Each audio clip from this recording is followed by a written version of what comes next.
think we're starting to see it a little bit now.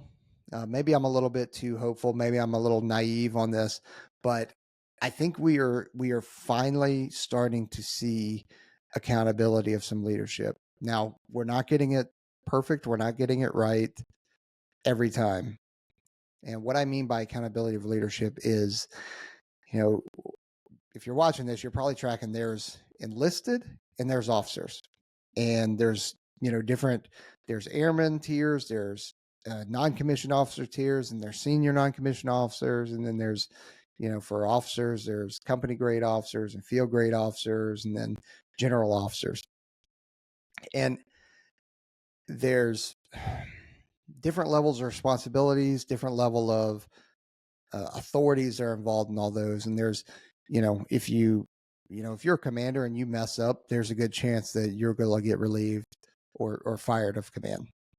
Whereas that is a lot more difficult for an NCO or a senior NCO to get fired out of a job like that. Now, with that said, if you're some kind of senior enlisted leader or something like that, yeah, there's a good chance you could just get fired for messing up, as you should. If you did something illegal or immoral or unethical, there's a good chance you should get fired. Now, what I would say, though, I'd caveat that is, Aaron, check me on that. I don't know if I said caveat or used caveat the correct way. I know I always mess that up.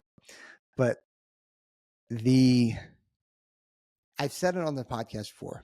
There's a difference between what is doing something correct, and doing what is right. Now, sometimes they're the exact same thing, but sometimes a regulation will tell you to do this, and this is the correct way.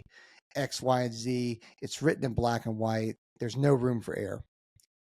But not every situation falls into that black and white area. There are places to deviate, and there are gray areas. And the gray areas, as long as you're doing what's right, that's what we prefer.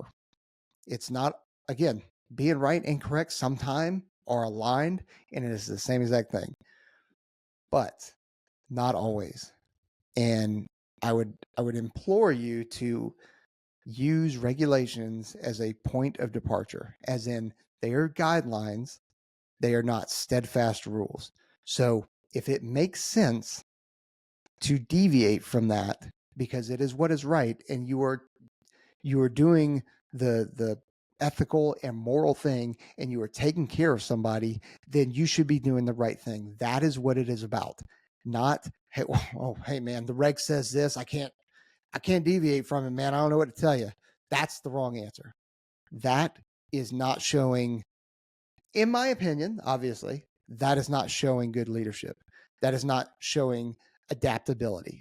That is just like, man, I can't make a decision here, so I'm going to allow the regulation to do that. So I'm not willing to throw my name out there or stick my neck on the line to do it. I guess I'll just fall back on the AFI or the Air Force instruction. So that's my opinion, though, that, a lot of Air Force leadership or DoD leadership is probably in disagreement of. And that's fine. That's fine.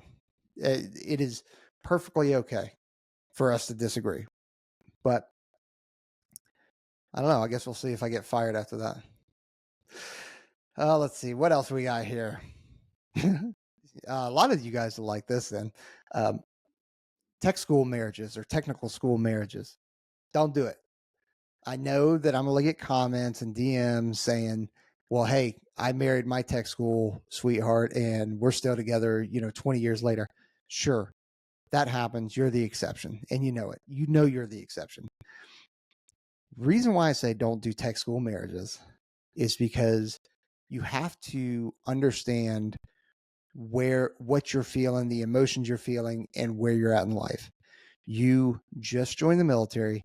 You just got done with basic training, which for most people is a stressful time of their life. Then you go to tech school, which can also be a stressful time of your life, depending on where you're at, your location, how much you struggle during that course, because a lot of these technical schools, it's a fire hose of information, and it's a survival type thing, and you have to be very trainable and adaptable. That's the whole point of the ASVAB. Is it that is not the ASVAB is not a knowledge test. It is a trainability test. How trainable are you, and how quickly can we get you trained? That's all that test is. It's it doesn't matter. You could score 1500s on the SATs and bolo the freaking ASVAB, or you could score really high on the ASVAB, the highest you could possibly get, and be terrible on the SAT. Like, that's fine. But the SAT tests something different than what the ASVAB does. The ASVAB is testing trainability. So to tie that back into tech school, you're getting a fire hose of information. You just came away from BMT where you had zero freedom. Now you've got a little bit more freedom and you're feeling good, right? And you meet somebody who's also lonely, away from home, going through the exact same thing you're doing. You got that shared kind of suck, that shared not having a good time. And you're able to lean on each other and latch on to each other. And you think that is something that it is not. And I don't have a percentage, so I'm 100% making this up, but the majority, 99% of tech school marriages end up in a divorce. And you don't want that right off the bat. Like right when you leave high school, right when you get in the military, you get married and now you're going through divorce. You don't want that. You'll also see people that they're dating and they've been dating for 6 months. Not even 6 months. One person gets hit with orders and the other person is like, okay, well, I guess I gotta go, move away. And they don't want to split, or they don't want to do a long distance relationship. So they decide to get married so that they could do a joint spouse and go to the same base. You'd be amazed at how often that happens. And that doesn't work out either. Again, that's not a 100% of the time, but the reality is that most marriages like that are not going to work. So come at me though. If you got successful ones, like, dude, congratulations. That's awesome. You're the exception. And you are. Don't say that you're not, because you are. So don't go tech school marriage. Don't do tech school marriaging. Let's see. The other one here, I've already kind of hit. So let me go through here. I got a whole lot of more content that I'm going to make for you guys, just on my own, just because, Aaron and Trent are busy right now. So I'm going to make more, but I just want to get on here. This is, 45-ish minutes worth of me blabbering by myself. So I guess that's not too bad. But I hope I didn't make a fool of myself. I do want to say we appreciate you joining us, whether that's on the memberships or whether you're just subscribing as normal, or you're just listening to us over, Apple Podcasts, Spotify, or whatever. But what would be solid, though, is if you leave us a review, leave us whatever review you think it is, but leave us a review. A written review, too, also helps and does great for us. We like reading them, especially if they're quirky.